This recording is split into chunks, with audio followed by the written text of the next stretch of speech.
আসসালামু আলাইকুম ভাই। দেখেন দেশের কি অবস্থা চলতেছে। আজকে পরে 1 মাসের মতো আমাদের কোনো গ্যাস নেই। সরকার আমার থেকে প্রতি মাসে 3300 টাকা বিল আইয়া আমার। এই 3300 টাকাটা পাও দিতেছি, আর আমরা কত কষ্ট করতেছি দেশের মানুষ। দেখেন পড়া, এই যে এখন মরণ চুলের উপরে পড়া ভাজি, ডিম ভাজি এখন খাইতেছি। এই খাওয়া আবার আল্লাহ কখন খাবার করতে পারি না। দেখেন অবস্থা ভাই, এই দেশের অবস্থা কি, পরিস্থিতি কি, দেখেন কিভাবে কি চলতেছে। দেশটারে লুটি কাটি সব খাই ফেলাইছে। আমরা কত কষ্টে আছি।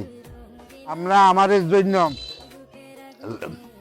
এই ভিডিওটা দেখে সবাইকে জানাই দিবেন, লাইক করবেন, শেয়ার করবেন বেশি বেশি, যেন দেশের মানুষ সবাই জানতে পারে। আমাদের গ্যাস নাই, বর্তমান গ্যাসের দাম 2200 টাকা রাখে।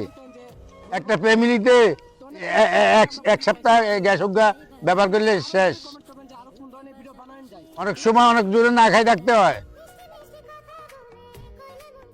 আসসালামু আলাইকুম।